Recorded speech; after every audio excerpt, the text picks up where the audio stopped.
ನಮಸ್ಕಾರ ಸ್ನೇಹಿತರೆ. ಟೀಮ್ ಇಂಡಿಯಾಗೆ ಹೊರೆಯಾಗಿದ್ದಾನೆ ಈ ಆಟಗಾರ.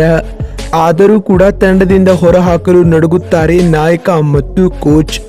9 ಪಂದ್ಯಗಳಲ್ಲಿ ಬಾರಿಸಿದ್ದಾನೆ ಕೇವಲ 110 ರನ್. ತಂಡದಿಂದ ಕೈ ಬಿಟ್ಟರೆ ಫ್ಯಾನ್ಸ್ ಮಾಡುತ್ತಾರೆ ದೊಡ್ಡ ಗಲಾಟೆ.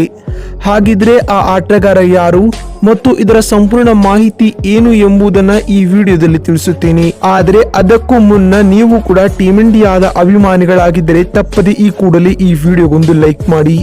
ಅದೇ ರೀತಿ ಸ್ನೇಹಿತರೆ, ಟೀಮ್ ಇಂಡಿಯಾದಲ್ಲಿ ನಿಮ್ಮ ನೆಚ್ಚಿನ ಆಟಗಾರ ಯಾರು ಅಥವಾ ನೀವು ಯಾವ ಆಟಗಾರನ ಅಭಿಮಾನಿ ಎನ್ನುವುದನ್ನು ಸಹ ಕಾಮೆಂಟ್ ಮಾಡುವ ಮೂಲಕ ತಪ್ಪದೆ ತಿಳಿಸಿ. ಯಾಕಂದರೆ ನಿಮ್ಮ ಕಾಮೆಂಟ್ ಬಹಳ ಮುಖ್ಯ. ಹೌದು ಸ್ನೇಹಿತರೆ, ಇತ್ತೀಚೆಗೆ ಮುಕ್ತಾಯಗೊಂಡ ಭಾರತ ಹಾಗೂ ಅಫ್ಘಾನಿಸ್ತಾನ ನಡುವಿನ T20 ಸರಣಿ ಮುಗಿದ ಬಳಿಕ ಟೀಮ್ ಇಂಡಿಯಾಗೆ ಕೆಲವೊಂದಿಷ್ಟು ಗುಡ್ ನ್ಯೂಸ್ಗಳು ಸಿಕ್ಕರೆ ಒಂದಿಷ್ಟು ಬ್ಯಾಡ್ ನ್ಯೂಸ್ಗಳು ಕೂಡ ಸಿಕ್ಕಿವೆ. ಶುಭ ಸುದ್ದಿ ಏನೆಂದರೆ ಭಾರತ ತಂಡಕ್ಕೆ ರಿಂಕು ಸಿಂಗ್ ಅಂತಹ ಅಪಾಯಕಾರಿ ಆಟಗಾರ ಸಿಕ್ಕಿದ್ದಾರೆ ಮತ್ತು ಜೈಸ್ವಾಲ್ ರವರು ಉತ್ತಮ ಫಾರ್ಮ್ಗೆ ಮರಳಿದ್ದಾರೆ.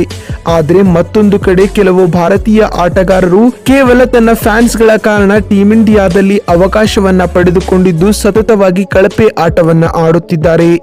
ಹೌದು ಸ್ನೇಹಿತರೆ, ಹಲವು ಸಾರಿ BCCI ಫ್ಯಾನ್ಸ್ಗಳ ಮುಂದೆ ತಲೆ ತಗ್ಗಿಸುತ್ತದೆ ಮತ್ತು ತಂಡದಲ್ಲಿ ಆ ಆಟಗಾರನ ಅವಶ್ಯಕತೆ ಇಲ್ಲದೆ ಇದ್ದಿದ್ದರೂ ಕೂಡ BCCI ಅಭಿಮಾನಿಗಳ ಬಯಕೆಯನ್ನ ಪೂರೈಸುವ ನಿಟ್ಟಿನಲ್ಲಿ ಆ ಆಟಗಾರನಿಗೆ ಚಾನ್ಸ್ ನೀಡುತ್ತದೆ ಮತ್ತು ಇದೇ ರೀತಿ ಒಬ್ಬ ಆಟಗಾರ ಇದೀಗ ಭಾರತ ತಂಡದ ಮೇಲೆ ಹೊರೆಯಾಗಿ ಕುಳಿತಿದ್ದಾನೆ. ಹೌದು ಸ್ನೇಹಿತರೆ, ಈ ಆಟಗಾರ ಬೇರೆ ಯಾರು ಅಲ್ಲ, ಅವರ ಹೆಸರೇ ಸಂಜು ಸ್ಯಾಮ್ಸನ್. ಹೌದು ಸ್ನೇಹಿತರೆ, ಸಂಜು ಸ್ಯಾಮ್ಸನ್ ರವರು ಕಳೆದ ಹಲವು ಸಮಯದಿಂದ ಟೀಮ್ ಇಂಡಿಯಾಗೆ ಸತತವಾಗಿ ನಿರಾಶೆ ಮಾಡುತ್ತಿದ್ದಾರೆ ಮತ್ತು ರೀಸೆಂಟ್ ಆಗಿ ನಡೆದ ಅಫ್ಘಾನಿಸ್ತಾನ ವಿರುದ್ಧದ T20 ಸರಣಿಯಲ್ಲಿಯೂ ಸಂಜು ಸ್ಯಾಮ್ಸನ್ ರವರು ಫ್ಲಾಪ್ ಆದರು ಹಾಗೂ ಇವರಿಗೆ ತಂಡದಲ್ಲಿ ಸತತವಾಗಿ ಅವಕಾಶ ನೀಡುತ್ತಿದ್ದರೂ ಕೂಡ ಅವರು ಅದರ ಉಪಯೋಗವನ್ನ ಪಡೆದುಕೊಳ್ಳುತ್ತಿಲ್ಲ.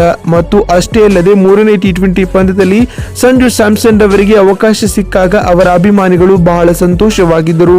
ಅಷ್ಟಿದ್ದರೂ ಕೂಡ ಸಂಜು ಸ್ಯಾಮ್ಸನ್ ರವರು ಮತ್ತೆ ತಮ್ಮ ಕಳಪೆ ಬ್ಯಾಟಿಂಗ್ ಮುಂದುವರಿಸಿದರು. ಈ ಮೂಲಕ BCCIಗೆ ಮತ್ತೊಮ್ಮೆ ನಿರಾಸೆ ಮಾಡಿದ್ದಾರೆ ಮತ್ತು ಇಲ್ಲಿವರೆಗೂ 20 T20 ಪಂದ್ಯಗಳನ್ನ ಆಡಿರುವ ಸಂಜು ಸ್ಯಾಮ್ಸನ್ ರವರು ಕೇವಲ 18ರ ಸರಾಸರಿಯಲ್ಲಿ ರನ್ ಗಳಿಸಿದ್ದಾರೆ. ಆದ್ದರಿಂದ ಈಗ ಮುಂದಿನ ಬರುವ ಸರಣಿಗಳಲ್ಲಿ ಸಂಜು ಸ್ಯಾಮ್ಸನ್ ರವರಿಗೆ ಅವಕಾಶ ನೀಡಬೇಕೋ ಅಥವಾ ಬೇಡವೋ ಎನ್ನುವ ದೊಡ್ಡ ಸಂಕಷ್ಟದಲ್ಲಿ BCCI ಸೇರಿದಂತೆ ಕೋಚ್ ರಾಹುಲ್ ದ್ರಾವಿಡ್ ಹಾಗೂ ನಾಯಕ ರೋಹಿತ್ ಶರ್ಮಾ ರವರು ಸಿಲುಕಿಕೊಂಡಿದ್ದಾರೆ. ಬಂಧುಗಳೇ, ನಿಮಗೇನನ್ಸುತ್ತದೆ? ಸಂಜು ಸ್ಯಾಮ್ಸನ್ ರವರಿಗೆ ಇನ್ನು ಮುಂದೆ ಕೂಡ ಟೀಮ್ ಇಂಡಿಯಾದಲ್ಲಿ ಅವಕಾಶ ಕೊಡಬೇಕಾ ಅಥವಾ ಬೇಡವಾ ಎನ್ನುವುದನ್ನ ಕಾಮೆಂಟ್ ಮಾಡುವ ಮೂಲಕ ತಪ್ಪದೆ ತಿಳಿಸಿ.